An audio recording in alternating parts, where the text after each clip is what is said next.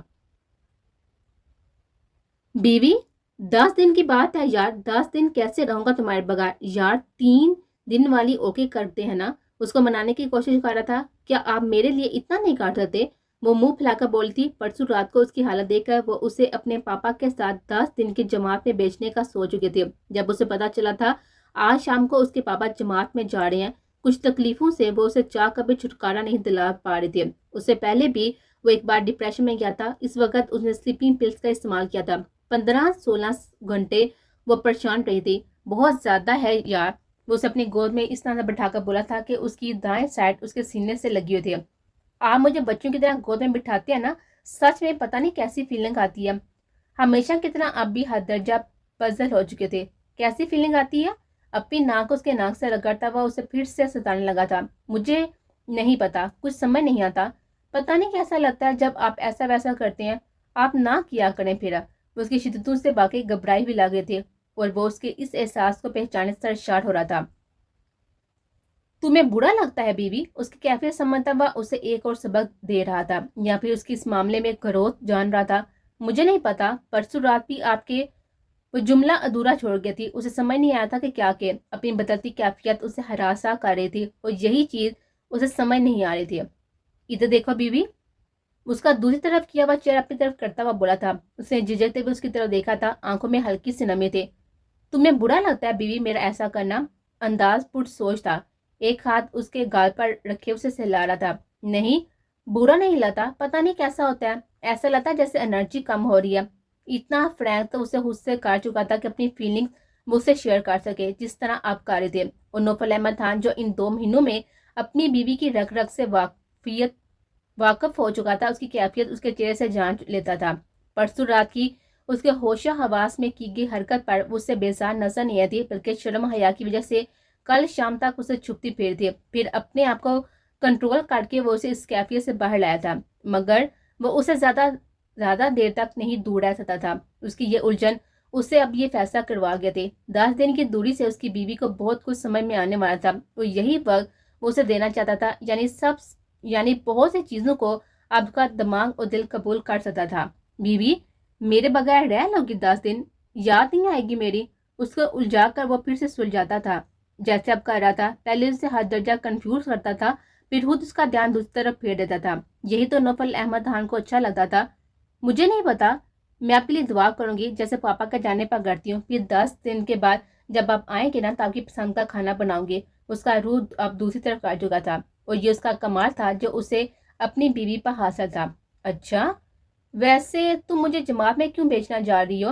وہ اب اس کا گال سے لڑا تھا، کبھی ایک اور کبھی دوسرا، کیونکہ جو بیوی اپنے شوہر کو نیک کاموں میں لگاتی ہے وہ اللہ کی فیورٹ ہوتی ہے۔ آپ کو معلوم ہے جہاد میں بیچنے والیوں کو تو مکمل جہاد کا ثواب ملتا ہے، اور بہت زیادہ کنفیوژن میں بھی ایک دم نارمل ہو جاتی تھی۔ حیات کی ہی یہ عادت ہو سکتی ہے، وہیں اس سے نارمل حالت میں لانا نوفل احمد کا کمال ہوتا تھا۔ ہاں ہاں ہاں، مطلب یہاں بھی تمہیں اللہ کی فیورٹ ہونا ہے؟ آپ کے اسے اور قریب کر کے اسے پھر سے کنفیوز کر رہا تھا۔ آپ کا دل نہیں کرتا اللہ کے فیورٹ بندہ بننے کا؟ کرتا ہے نا، بتاؤں کیسے بنوں گا؟ وہ آپ اسے پھر سے سلجھا رہا تھا۔ ہر چیز سے زیادہ اللہ اس کے رسول سے محبت کر کے اب وہ ایک عجیب کیفیت میں اسے بتا رہی تھی۔ اس کا دل اس کے رب کی محبت میں سرشار تھا۔ اس جملے پر اس کے چہرے پر آنکھوں کو روشن کرنے والی روشنی تھی جو نوفل احمد خان کو پھر سے بہکا گئے تھے۔ چلو بیوی، تیاری کرواؤ، میری 1 گھنٹے میں نکلتے ہیں پھر، کیونکہ سسر جی میری بات بھی کر چکے ہیں۔ اس کے ہوائیاں اٹھے چہرے کو دیکھ کر وہ اپنی مسکراہٹ دباتا اسے لیے کھڑا ہوا تھا، اور وہ گھنٹے بعد وہ گھر سے نکل چکے تھے۔ زندگی کا نیا سفر دونوں کا منتظر تھا۔ وہ کروٹیں بدل کر تھک گئی تھی، مگر اسے نیند نہیں آ رہی تھی۔ کوئی کمی محسوس ہو رہی تھی، یا پھر شاید کوئی طلب جسے وہ سمجھنے سے قاصر تھی۔ حیات بچے، کیا ہوا ہے؟ نیند نہیں آ رہی ہے؟ دادی کو شاید اس کی بے چینی نظر آ گئے تھے۔ پتہ نہیں دادی، ساری دعائیں بھی پڑھ چکی ہوں پھر بھی سو نہیں پا رہی ہوں۔ اس کی اداسی اس کے لہجے سے آیا تھی۔ شام تک سب سے بہت گلی ملی رہی تھی، منار سے بھی کافی دیر تک بات ہوئی تھی۔ کوئی کسی کمی کا احساس نہیں تھا، مگر بستر پاتے ہی وہ بے چین ہو گئے تھے۔ اس کا دل کوئی طلب کر رہا تھا، مگر کیا؟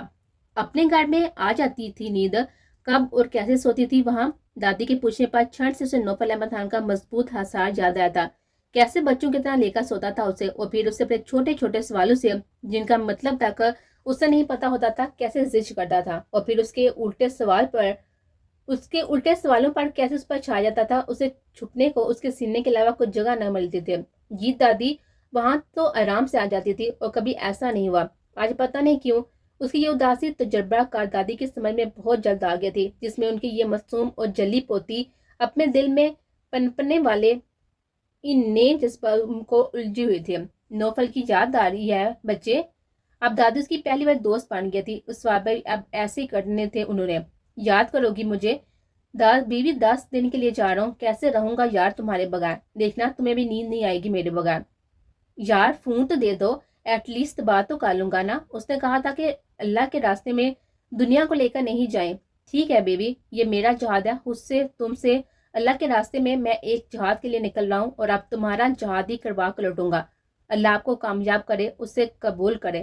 اور پھر کتنی ساری دعائیں اس پر پڑھ کر پھونکی تھی، جیسے اس کی مما اور دادی اس کے پاپا پر پھونکتی تھی۔ یار بیوی، کبھی تو تم مجھے دادی والی فیلنگ دیتی ہو، کبھی بالکل بچوں والی۔ یار بیوی والی فیلنگ کب دو گے؟ کب یہ احساس دلاؤ گے کہ نوفل احمد خان شادی شدہ ہے؟ اور وہ اس کے اس طرح چڑ کر کہنے پر کس حد تک ہنسی تھی اس کے سامنے پہلی بار، اور وہ کیسے اسے ہنستا ہوا ٹکٹکی باندھے دیکھ رہا تھا، اور پھر اس کی ہنسی میں اپنی ہنسی کے رنگ ملائے تھے، تو کیا اس کی قربتیں بھی مس کر رہی تھی؟ کس سوچ میں گم ہو گئی ہو؟ دادی کی آواز پر وہ چونکی تھی۔ ایسی محبت ہوتی ہے بچے شور سے، ہر ایک محبت سے منفرد، شور کے جاننے کے بعد یوں ہی بے کلی ہوتی ہے، اور تیرا شوہر تو ہے بھی سر پھرا، اسے تو یاد نہ کرنے والا بھی یاد کرے گا، اور تو پھر بھی اس کی محبوب بیوی ہے۔ ڈنگے کی چوک پر بتا کر گیا تھا، الگ الگ سب کو تیرا حیا رکھنے کی تاکید کر کے گیا ہے، اور وہ ایسی ہی تھی اس کے ساتھ جب وقت ہوتا تھا، ہر بات ایسے کھل کر کرتی تھی۔ اور دادی کی باتیں سن کر اپنے دل میں ایک ہلکا ہلکا سا درد محسوس کر رہی تھی، جو اسے ایک سرور بخش رہا تھا۔ پہلی بار اپنے شوہر کو سوچ رہی تھی، ایک الہی انداز میں، ایک الہی طریقے سے وہ کتنی دیر اسے سمجھاتی رہی تھی، اور شاید وہ سمجھ بھی رہی تھی۔ بلا تکلف وہ یہ اقرار کر گئی تھی کہ وہ اپنے شوہر کا اثر مس کر رہی ہے، اس کی عادی ہو چکی ہے۔ نوفل احمد خان کو اس کو 2 مہینوں تک اپنے تکیہ بنا کر سلانے کی عادت ڈال کر اچھا نہیں کیا تھا۔ جب تک اس کے ہسار میں ہوتی تھی تو بخلائی شرمائی رہتی تھی، اور آج وہ ہسا نہیں تھا تو وہ بے چین ہو رہی تھی۔ دادی سو چکی تھی، مگر وہ اب تک نہیں سو پائے تھے۔ جب بالکل بے چین ہو گئی تو اٹھ کر نوفل احمد خان کی وہاں پر چھوڑی ہوئی شرٹ، جو اس نے دھو کر اپنے ہی بیگ میں رکھی ہوئی تھی، نکالی تھی اور بنا سوچے سمجھے پہن لی تھی، اور ایسا عمل اس نے زندگی میں پہلی بار کیا تھا، اور وہ حیران تھی کہ وہ یہ کیا کر رہی ہے، مگر اس کی شرٹ پہن کر اسے محسوس ہوا تھا جیسے وہ مکمل نوفل احمد خان کے حصار میں ہے، اور پھر ایسے ہی اسے محسوس کرتے کرتے نیند کی وادیوں میں اتر گئے تھے۔ اے بچے ذرا صحیح سے کھاؤ، یاد نہیں کیا کہہ کر گیا تھا تیرا میاں؟ اس کے آنے تک 2 کلو اور وزن بڑھ جانا چاہیے۔ علی الاعلان کہہ کر گیا تھا تیرا خیال رکھنے کو، اگر کھانے پینے میں کوتاہی ہوئی تو وہ ناراض ہو جائے گا۔ اسے اس کی ہدایت یاد آئی تھی، جاتے وقت کس طرح سے وہ اپنی بے قراری اس پر انڈیل رہا تھا۔ بیوی، ڈیلی روٹین میں کوئی بھی چینجنگ نہیں ہونی چاہیے۔ نوفل احمد خان تمہارے پاس مجسم نہیں ہوگا، مگر اس کا تحلیل ہر وقت تمہارے ساتھ ہونا چاہیے۔ میں اللہ کے راستے میں نکل رہا ہوں تو تمہیں اسی اللہ کے نام پر بطور امانت تمہارے پاس چھوڑ کر جا رہا ہوں، اور مجھے میری امانت میں کوئی بھی کمی نہیں چاہیے۔ اور پھر کتنی پال وہ اس کے ساتھ جی کر اللہ کی راہ میں نکل پڑا تھا۔ وہ کہہ کر گیا تھا کہ یہ اس کے لیے جہاد ہے جو اس سے بیوی کروا رہی ہے، اس کی اس جہاد میں اس سے زیادہ کی حقدار ہے۔ ایک مسکراہٹ اس کے لبوں پر آئی تھی، اور پھر باقی اس نے اور سب نے اس کا خیال ایسا رکھا تھا جیسے نوفل احمد خان مجسم رکھتا تھا۔ 2 پاک محبتیں مل کر اسے پر نور کر رہے تھے۔ دادی یہ پیسے آپ ساجدہ چچی کے گھر بھجوا دیں، یہ میرے 2 مہینے کے صدقے کے پیسے ہیں، انشاءاللہ ان کا 1 مہینے کا راشن آ جائے گا۔ ماشاءاللہ، واقعی اللہ نے اس کی دعا سنی تھی، اور 2 دن پہلے ہی وہ بڑی پریشان تھی۔ میں خود جا کر دے آؤں گی۔ صدقے کا تو روز دینا چاہیے نا، تو تم ایک ہی دن میں کیسے نکال رہی ہو 2 مہینوں کا؟ منال جو آج کل دادی سے اسلامی تعلیم حاصل کر تھی، یہ بات بھی جانے کی ہوا تھی۔ بتاؤ حیات، آج کا سبق تم پڑھاؤ سے، میں پیسے دے کر آتی ہوں۔ دادی کہہ کر چلی گئی تھی، ساتھ اپنی بہو کو بھی لے کر گئی تھی۔ آج بھی ان کے گھر کی عورتیں پڑوس میں بھی اکیلی نہیں جاتی تھی۔ آپی، میں کو پورا سبق بتاتی ہوں اس کا۔ اللہ زمین پر صبح شام کچھ آفتیں نازل کرتا ہے، اور آپ صلی اللہ علیہ وسلم نے ان آفتوں سے بچنے کا علاج صدقہ بتایا ہے. تو یہ صدقہ اگر مصیبتیں و آفتیں اترنے سے پہلے کر دیا جائے تو یہ بالکل ایسا ہے جیسے بارش ہونے سے پہلے گھر کی چھت ٹھیک کر لی جائے. تو بارش کوئی نقصان نہیں پہنچاتی، یعنی یہ ہمارے اور مصیبتوں کے درمیان دیوار بن جاتا ہے اور بلائیں اس دیوار کو بالکل بھی پھاند نہیں سکتی ہے. میں تہجد کی نماز کے بعد صدقہ نکال دیتی ہوں، ایک ڈبہ بنایا ہوا ہے، پھر اللہ جتنی توفیق دے اور وہ رقم میں دعا کر کے اللہ کے حکم سے جہاں وہ پر بھجوانا چاہتا ہے بھجوا دیتی ہوں. تمہیں اتنا عمدہ طریقے سے کیسے آتا ہے حیات؟ منال اس کے اتنے مناسب اور خوبصورت انداز میں سمجھانے پر ابھی تک حیرت میں تھی. نہیں اپی، طریقہ تو میرا بالکل عمدہ نہیں ہے. یہ کہتے ہیں کہ ایسا لگتا ہے جیسے ایک ٹرین بچہ جس کو یہ سب بولنے کی ٹریننگ دی گئی ہو، جو بنا رکے ایک ایک پوائنٹ سمجھاتا چلا جا رہا تھا مگر اپنا بچکانہ پن نہیں چھپاتا تھا. تم بالکل ویسے ہی بولتی ہو. پھر کہتے ہیں بیوی بنا سگنل کے دل کی گہرائی میں اترتی ہے تمہاری بات. اور اس کی بات سن کر مناہل پیتاشا ہنسنے لگی تھی اور حیات کو محسوس ہی نہیں ہوا تھا کہ وہ ہر بات میں نوفل احمد کا حوالہ دے رہی تھی. تمہاری فجر مس ہوتی ہے، میری کبھی کبھی کبھار مس ہو جاتی ہے. الحمدللہ فرض نمازوں میں اللہ کا بڑا احسان ہے، مگر کبھی کبھی اشراق اور تہجد میں کوتاہی ہو جاتی ہے. مگر میں روزانہ عشاء کی سنت کے بعد والی نفل میں تہجد کی نیت کر لیتی ہوں اور فجر کی نماز کے بعد سورہ ضحیٰ پورے جوارے کے صدقے کی نیت سے پڑھ لیتی ہوں. اور آپ کو پتہ ہے کہ اس کے پڑھنے کا ثواب کیا ہے؟ پرجوش عوام میں منانے سوالیہ نظر اس کی طرف اٹھی تھی. جتنے بھی پہاڑ ہیں نا، ان سب کے برابر سونا چاندی صدقہ کرنے کا ثواب. ان نے سب سے پہلے بھی یہی صورت یاد کی. جب بھی وہ یہ باتیں کرتی تھی اس کا چہرہ روشن رہتا تھا جیسے کوئی غیبی ٹارچ اس کے چہرے پر پڑ رہی ہو. اس لیے ہوتا تھا کیونکہ اس کا یہ عمل ریا سے پاک اور اللہ کے لیے تھا. اور آج ہم چاہے رات بھر نفلیں پڑھیں، روزے رکھیں، قرآن پڑھیں تو بھی ہمارے چہرے پر پھٹکار پڑتی ہے، کیونکہ ہمارا یہ سارا عمل ہماری غفلت میں ہوتا ہے. نماز پڑھتے ہیں تو ساری دنیا سامنے ہوتی ہے، قرآن پڑھتے ہیں تو بھی ہم بس پڑھتے چلے جاتے ہیں، مطلب وامینی اس کی قدر و منزلت محسوس نہیں کرتے. پھر جب ہم یہ بات کسی اور کو بتاتے ہیں تو مقابل الٹا جواب دے دیتے ہیں. تو جو عمل ہمارے خود کے دل پر اثر نہیں کرتا وہ زبان سے کسی اور کے دل پر کیا اثر کرے گا؟ حالانکہ تمہارا رب تم سے عبادت کی کثرت کا سوال نہیں کرتا بلکہ تمہارے حلوس کو دیتا ہے. یہ اس کی چاہت ہے. بے ریا عمل چاہے تھوڑا ہی کیوں نہ ہو. بہت کچھ ہے حیات تمہارے پاس، اتنی اچھی مشق ماشاءاللہ. یہ سب تو آپ کی دادی، ماما، پاپا اور میرے استاذہ کا احسان ہے. آپ کو پتہ ہے ایک ایک عمل کی مشق دادی اور پاپا مجھ سے اور احمد بھائی سے 2 مہینے تک کرواتے ہیں جب تک ہمیں مہارت نہیں ہو جاتی تھی. روزانہ کی مشق کے بعد بھی کھانا ملتا تھا اور منال کے دل نے شدت سے حیا جیسی ہونے کی دعا کی تھی جس کے صرف جانے سے ہی نوفل احمد حیات ہدایت کی راہ پا گیا تھا. آپ تو رومال کھول دو بڑھودار. انہیں جماعت میں آئے ہوئے 6 دن تھا مگر نوفل احمد خان پہلے دن کی طرح ہی سب کے سامنے چہرے پر رومال باندھ کر آتا تھا. سچی سارے لوگ آپ کے گھر کی طرح ٹی وی اور فلمی دنیا سے ناپید نہیں ہے. نوفل احمد خان ہندوستان کا جانا مانا نام ہے. لوگ اس کے چہرے کو دیکھنے کی تمنا رکھتے ہیں اور یہ سب کے چہرے پر واقف ہے. میری بیوی نے مجھے نیک کام کے لیے بھیجا اور میں اپنا چہرہ ظاہر کر کے لوگوں کا دھیان اپنی طرف کروا کر ان کی نیکی و نورانیت کو کم نہیں کرنا چاہتا. اپنے نفس پر پیر رکھ کر آیا ہوں. میرے لیے یہ جہاد ہے اور میری بیوی کی تمنا ہے کہ اسے جہاد کا ثواب ملے. یہ لوگ میرے بارے میں کیا باتیں کرنے کے مجھے فرق نہیں پڑتا. مجھے بس اپنے اور اپنی بیوی کے لیے یہ جہاد کرنا ہے. یقیناً مطلب آپ سمجھ گئے ہوں گے. کوئی بات سب کے سامنے اس طرح اپنی بیوی سے متعلق اتنے کانفیڈنس سے نوفل احمد خان کر سکتا تھا. اور فرحان صدیقی نے اسے اس طرح دیکھا تھا جیسے پہلی بار دیکھ رہے اور وہ سمجھ یہ تھے کہ باہر نکلتے وقت اپنا چہرہ کیوں چھپا کر رکھتا ہے تاکہ لوگ اس کو پہچان کر اس کے گرد جمع نہ ہو جائیں، اس کے بارے میں باتیں نہ کریں. یہ بات پہلے کی طرح تھی اور اس لیے چھپاتا تھا تاکہ لوگ اس کے وجہ سے گناہ گار نہ ہو. اور جماعت میں آنے کے بعد اس کی بیوی اسے اور عشق کو چلا تھا جب اس نے جماعت کے بے بہا فائدے محض 6 دنوں میں دیکھ لیے تھے. صحیح کہا تھا اللہ نے اس نے کہ اللہ والوں کی قربت اللہ کی قربت کا ذریعہ بنتی ہے. کتنے مسائل، کتنے قصے آپ صلی اللہ علیہ وسلم کے سادہ عمل کی تاکید کرنے والے عملوں کی تفصیل کیا کچھ نہیں جان پایا تھا وہ. ان 6 دنوں میں اس نے ایک بار بھی حیا سے بات نہ کی تھی. اس کا فون بھی اس کے پاس تھا. اس کا کہنا تھا اللہ کے راستے میں خالص اللہ کے لیے کیا جائے. اگر دنیا کی محبت کو ساتھ لے کر جائیں گے تو اللہ کی محبت پیچھے رہ جائے گی. اور یقیناً اگر وہ فون پر اسے باتیں کرتا تو اتنا نہیں سیکھ پاتا جتنا سیکھ رہا تھا. کیا بات ہے حیات، بڑا بلش کر رہی ہو؟